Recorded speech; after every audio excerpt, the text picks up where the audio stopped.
Bueno, le contaba recién a Sergio que íbamos a hablar con una especialista con la que siempre conversamos de estos temas. ¿A qué se le llama calentamiento global? ¿A qué se le llama onda de calor? ¿A qué se le llama efecto invernadero? ¿Cambio climático? ¿Cuándo es cambio climático? Y esto que decía recién con Sergio, la humanidad, históricamente los títulos son Gran Bretaña, Inglaterra históricamente nunca tuvo la temperatura que está atravesando ahora. Nunca, en lo que conocemos como humanidad. Lo cierto es que los millones de años que hace que está la Tierra ha experimentado estas temperaturas y nos lo va a explicar Laura Sánchez de Rabeta, que es profesora, que es licenciada en Geografía y que ella nos lo va a explicar técnicamente mucho mejor. Hola Laurita, ¿cómo estás? Buen día. Hola Paula, buen día. ¿Me escuchas bien? Sí, perfecto. ¿Cómo estás vos? Bueno, ¿qué tal Paula?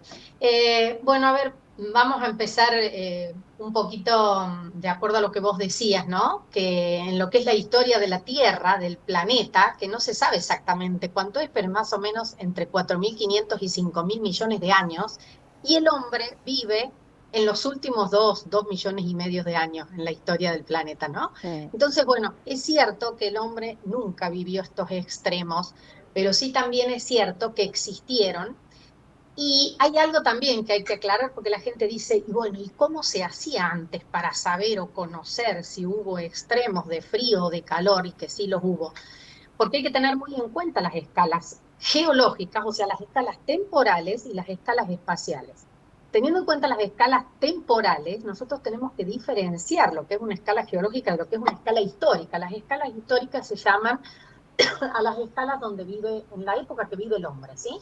Entonces, sí es cierto que en la historia del planeta ha habido periodos de calentamiento, como la época del Mesozoico, más conocida como la de los dinosaurios, tal vez para muchas personas más familiarizados con eso, en el cual la temperatura, porque acá hay que hacer otra aclaración, se habla de temperaturas medias, ¿sí? No la amplitud térmica que nosotros podemos tener en el día o interanual, sino de temperaturas medias. Entonces, para que a uno le dé 20 grados de temperatura media es porque todas las temperaturas que se consideran son altas, o viceversa.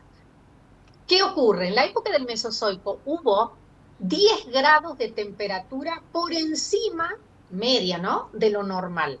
Como en la época de las glaciaciones, hubo 10 grados de temperatura menos, ¿sí? Entonces, a ver, ¿qué quiero decir con esto? Que en esas situaciones no sabemos cómo hubiesen reaccionado. Es más, dicen que se habla de que la extinción de algunas especies ocurrió precisamente con estos cambios climáticos, ya sea para temperaturas altas como bajas. Otra cosa que también hay que aclarar es que esto no es un análisis que se puede hacer de manera sesgada o desde una perspectiva, ¿sí? Sino que hay que verlo desde un contexto holístico, desde un contexto global. Nosotros, más allá de las causas, cambio climático, por ejemplo, fue un cambio total en el ecosistema. Por ejemplo, las glaciaciones o la época del Mesozoico fueron cambios climáticos globales. Lo que ahora hay, que volvemos a repetir, el hombre hace 2 millones de años que está en la historia de la Tierra, y las mediciones cuantitativas, porque hasta ahora todos los estudios se hacían desde un aspecto cualitativo, ¿sí? A través de, por ejemplo, la porosidad que queda en los hielos, el lodo de los lagos. Bueno, hay muchos mecanismos o elementos inertes a través de los cuales se hacen estudios de cómo fueron los climas pasados, ¿sí? Pero volviendo a la actualidad, porque la realidad es que ahora estamos con esta situación, Sí. estamos con extremos, entonces tenemos que ver qué hacemos ahora, ¿sí? No importa cuáles hayan sido las causas, y muchas o pocas. Nosotros hace 25, 30 años, 25 años por lo menos, si bien ellos hace mucho más que yo estoy en la universidad, pero que trabajamos sobre este tema más o menos ese tiempo. A ver, hay una intensificación del efecto invernadero natural. ¿Qué es el efecto invernadero natural? Es ese calentamiento que nosotros tenemos en las capas bajas de la atmósfera, que es donde vive el hombre. El hombre vive en el fondo de este océano de aire o de la atmósfera, ¿no? Todos sabemos que si no tuviéramos atmósfera no existiría la vida. Claro. La atmósfera tiene funciones elementales, ¿sí? Fundamentalmente la de generar agua, ¿sí? En otros planetas no hay vida porque la realidad es que no hay agua. También la atmósfera cumple muchas otras funciones, entre ellas la del efecto invernadero, que es natural en la atmósfera. Si tenemos tiempo lo explico qué es y si no, bueno, pasamos. Vos me decís. Eh, a ver, esa intensificación del efecto invernadero natural se viene viendo y observando desde la primera revolución industrial. ¿Por qué? Porque se empezó a emitir más gases. Por lo Claro. tanto, si bien esos gases como el dióxido de carbono son naturales en la atmósfera, ahora están mucho más intensificados. Y explicado así a grandes rasgos, cómo funciona la energía de este gran sistema que es la Tierra, que es un sistema climático terrestre. ¿Cuál es la energía? Todo sistema funciona por materia y energía, por circulación de materia y energía. ¿Y qué es lo que pone en funcionamiento, o la energía que pone en funcionamiento este sistema? Es la energía solar, es la radiación solar. Entonces, la radiación solar, que son esos rayos visibles que nosotros vemos, el espectro ese visible, ingresan a la Tierra se calienta y de noche irradia o despide el calor, ¿sí? Y esos gases, el dióxido de carbono, el oxígeno, el nitrógeno, bueno, todos los gases que componen la atmósfera actúan como transparentes y la dejan pasar a la radiación. Ahora, cuando esa irradiación terrestre o lo que emite de noche la Tierra, que son los rayos invisibles, los que no se ven, los que emite un calefactor, por ejemplo, esos rayos quedan atrapados por esta agudización o mucha más emisión a la atmósfera de gases. Ese efecto invernadero que es natural en este momento está intensificado. Claro, porque está Ahora, la intervención del hombre, siempre el hombre metiendo mano en el medio, porque digo, el hombre se adapta, el hombre, digo, la humanidad se adapta, pero también se va adaptando metiendo mano, interviniendo en la naturaleza, ¿no? Desde la revolución industrial, la primera, la segunda, en fin, la agrícola y demás. Ahora, ¿cuál es a corto plazo? Porque recién Sergio nos decía, van a quedar dos estaciones, se van como extremando las temperaturas, ¿no? Las bajas son muy bajas, las altas son muy altas. Entonces, ¿qué nos queda por hacer? Porque la reducción de gases, viste que la reducción tampoco es algo de un momento para el otro. Es muy gradual. No. ¿Sabés cuál es el primer problema que tenemos?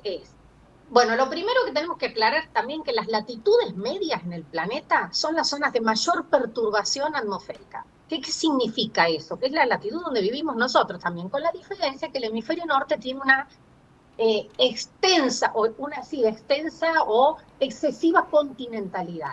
¿Y cuál es el efecto? Cuanto más continental un lugar, mayor amplitud térmica, más frío o más calor en invierno o en verano, ¿sí? Nosotros tenemos un continente enangostado ya casi a estas latitudes y no tenemos nunca la continentalidad que tiene el hemisferio norte. Pero somos zonas de grandes perturbaciones y de climas extremos. Entonces, todo esto, ¿qué está provocando?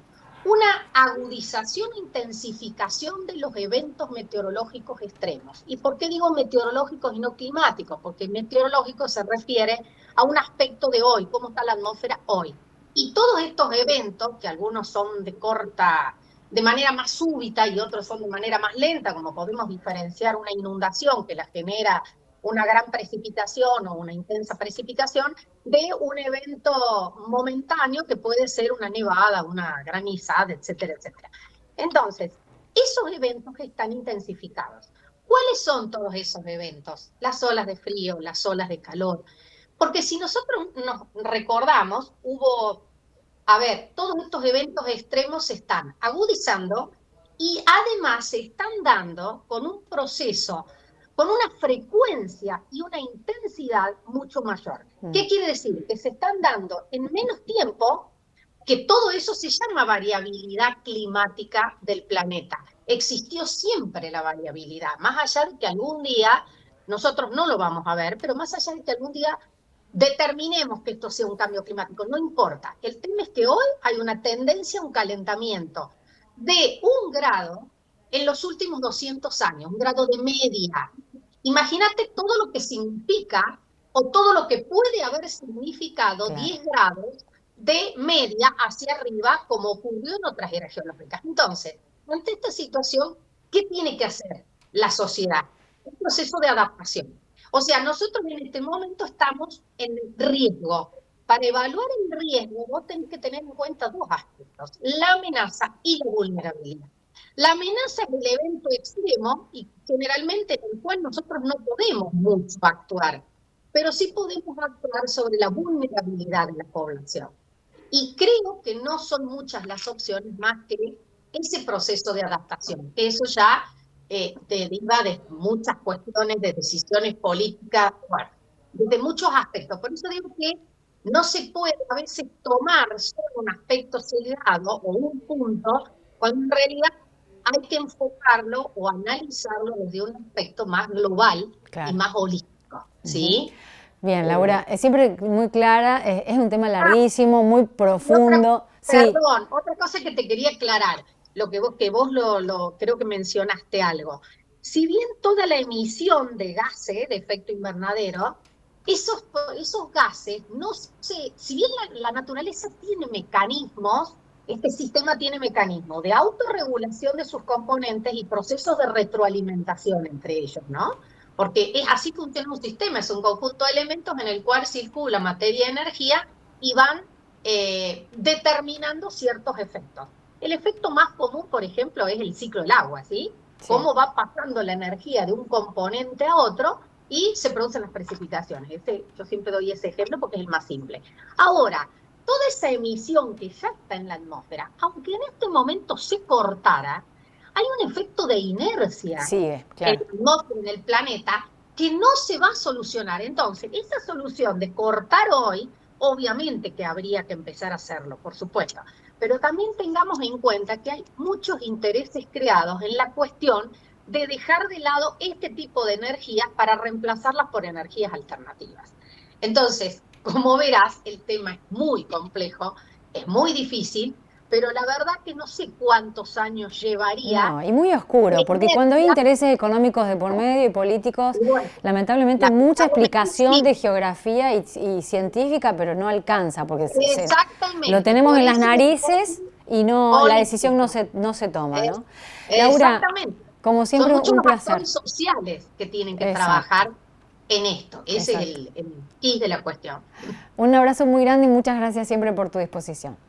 Bueno, gracias, Paula. Que andes muy bien. Laura Sánchez de Rabeta, profesora de geografía, además especialista en estos temas, que siempre nos ayuda a entender la cuestión de fondo, ¿no? Más profunda, más técnica, más científica, las denominaciones y el porqué de algunos sucesos como este puntualmente, de las temperaturas, de la onda de calor tremenda que está atravesando Europa. Pausa y ya seguimos con más.